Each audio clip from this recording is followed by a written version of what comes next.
বিসমিল্লাহির রহমানির রহিম। আসসালামু আলাইকুম। আমার নাম আরিফ ইকবাল।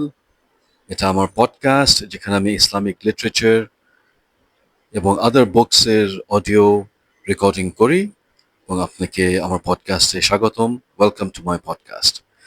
আজকে আমি পড়ছি হিসনে হাসিন কিতাব থেকে। হিসনে হাসিন কিতাবটি লিখেছেন ইমাম মুহাম্মদ আল জাজরি রাহিমাহুমুল্লাহ। চ্যাপ্টার 1, দোয়া করার ফজিলত। হাদিস শরীফে আছে, রাসূলুল্লাহ সাল্লাল্লাহু আলাইহি ওয়াসাল্লাম ইরশাদ করেন, দোয়া হচ্ছে হুবহু ইবাদত। অতঃপর তিনি এর প্রমাণ হিসাবে কোরআন পাকের এই আয়াত তেলাওয়াত করেন। তোমাদের রব বলেছেন, আমার নিকট দোয়া করবে, আমি তোমাদের দোয়া মঞ্জুর করব। নিশ্চয়ই যারা অহংকার করে আমার ইবাদত থেকে মুখ ফেরাবে তারা লাঞ্ছিত হয়ে জাহান্নামে প্রবেশ করবে। আরেক হাদিসে আছে, রাসূলুল্লাহ সাল্লাল্লাহু আলাইহি ওয়াসাল্লাম ইরশাদ করেন, তোমাদের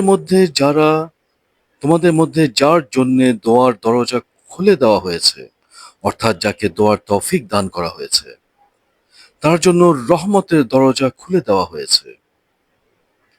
আল্লাহর নিকট যে সকল দোয়া করা হয় তার মধ্যে আল্লাহর সবচেয়ে প্রিয় হচ্ছে তার নিকট দুনিয়া ও আখিরাতের শান্তি ও নিরাপত্তার জন্য দোয়া করা।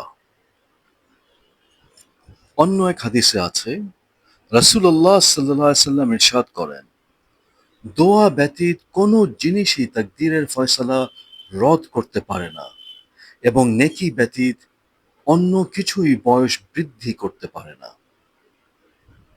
অন্য একটি হাদিসে বর্ণিত আছে, হুজুর সাল্লাল্লাহু আলাইহি ওয়াসাল্লাম ইরশাদ করেছেন, রাসূলুল্লাহ সাল্লাল্লাহু আলাইহি ওয়াসাল্লাম ইরশাদ করেন, তাকদীর থেকে বাঁচার কোনো তদবিরই কার্যকর হয় না, তবে হ্যাঁ, একমাত্র দোয়াই সেই বালা মুসিবতেও উপকার করতে পারে যা নাজিল হয়ে গেছে এবং সেই মুসিবতেও যা এখন পর্যন্ত নাজিল হয়নি।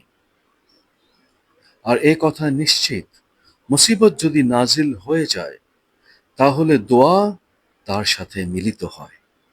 অতঃপর কিয়ামত পর্যন্ত বালা ও দোয়ার দণ্ড চলতে থাকবে। মানুষ দোয়ার কারণে বালা থেকে বেঁচে যাবে। অন্য এক হাদিসে হুজুর সাল্লাল্লাহু আলাইহি ওয়াসাল্লাম ফরমান, আল্লাহর নিকট দোয়ার চেয়ে অধিক গুরুত্বপূর্ণ কিছুই নেই। যে ব্যক্তি আল্লাহর নিকট কিছু চায় না, আল্লাহ তার উপর অসন্তুষ্ট হন। এই হাদিসের এক বর্ণনায় আছে, যে ব্যক্তি আল্লাহর নিকট দোয়া করে না, আল্লাহ তার প্রতি রাগান্বিত হন।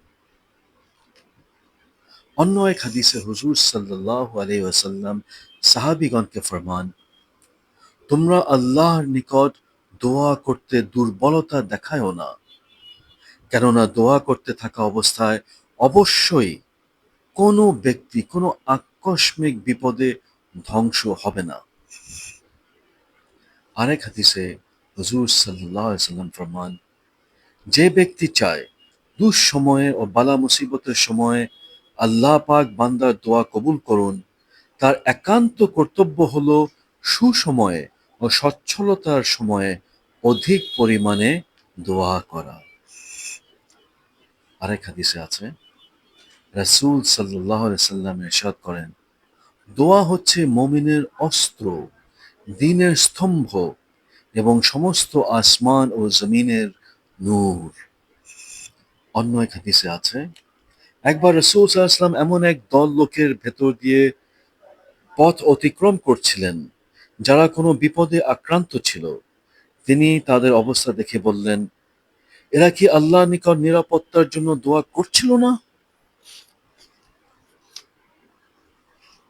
অন্য এক হাদিসে আছে, নবী করিম সাল্লাল্লাহু আলাইহি সাল্লাম ইরশাদ করেন, যে মুসলমান কোনো কিছু প্রার্থনা করার জন্য আল্লাহর প্রতি মুখ ফেরায়, আল্লাহ পাক তাকে দুটি জিনিস অবশ্যই দান করেন। বান্দা যা চায় তাই কোনো বিলম্ব না করেই দান করেন, কিংবা তার জন্য দুনিয়া বা আখেরাতে সঞ্চিত করে রাখেন। আজকে এখানেই শেষ। আল্লাহুম্মা সাল্লি আলা সাইয়্যিদিনা মুহাম্মাদ ওয়া আলি মুহাম্মাদ ওয়া সাল্লাল্লাহু তাআলা আলাইহি ওয়া আলিহি ওয়া সাল্লাম বিরহমাতিকা আরহামার রাহিমিন।